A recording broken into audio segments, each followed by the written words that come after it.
వర్మ గారు అంటే ఈ ఎపిసోడ్ అంతా అయిపోయింది అనుకుంటున్నారా? ఇంకేమన్నా ఎదుర్కోబోతున్నారా? ఏ ఎపిసోడ్ అండి? రిలీజ్ సంబంధించినటువంటి ఇష్యూ సార్ అంతా అది కూడా సార్ రేపు రిలీజ్ అవునా కూడా ఈ రోజు నైటే ఏదైనా జరగవచ్చు. అది లోకేష్ గారు చెప్పాలి. అంటే ఇంకా ఈ ఎపిసోడ్ ఫుల్ స్టాప్ పడుతుంది అనుకుంటున్నారా? అది ఎవరికి తెలియదు కదండి. మీకు తెలిసి ఉంటుంది. నాకంటే తెలుస్తుంది. నాకు అప్పుడు తెలియదు కదా జరిగినప్పుడు కూడా. ఇంకో క్వశ్చన్ సార్, ఇంకో స్ట్రాంగ్ క్వశ్చన్ నేను అనుకుంటున్నాను. ఈ సినిమాకి మీరు తాగిన ఓట్కా డబ్బులన్నీ వస్తాయా? ఈ సినిమా షూటింగ్ చేసినన్ని రోజులు మీరు ఏదో ఒక ఈవినింగ్ నైటో లేదన్నా అంటున్నారు, తాగిన డబ్బులన్నా వచ్చే అవకాశం ఏమైనా ఉందా?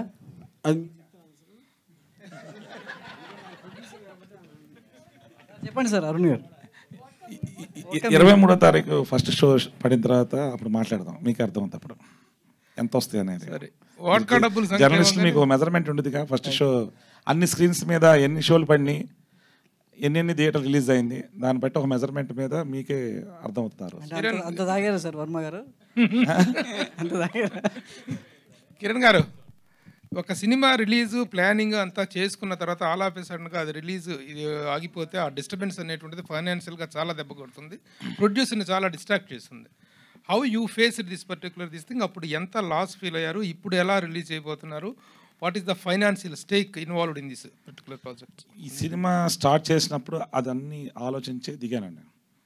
ఇది లోకేష్ అడ్డం పడతాడని, సెన్సార్ ఆగిపోద్దని. లోకేష్ అని కాదు, డిఫరెంట్ పర్సన్స్ ఎవరు దానికి వాళ్ళ యొక్క అభిప్రాయాలకి వ్యతిరేకంగా వాళ్ళు ఫీల్ అయి ఉండొచ్చు, ఏదైనా ఇన్సెక్యూరిటీ ఫీల్ అయి ఉండొచ్చు.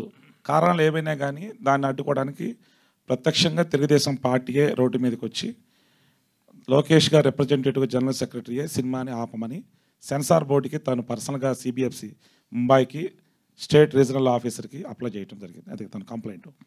ప్లస్ సిటీ సివిల్ కోర్టులో సినిమా మీద ఓటీటీ మీద స్టే తీసుకుని వచ్చారు.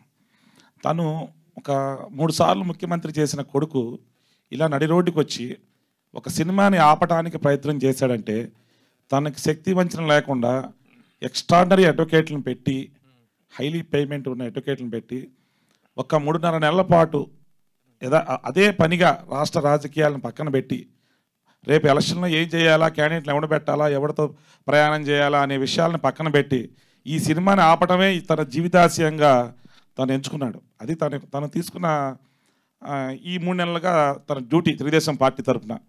దానిలో ధర్మం అంటే ఒకటి ఉంది. కొంచెం లేట్ అయినా కానీ ధర్మం గెలిచింది.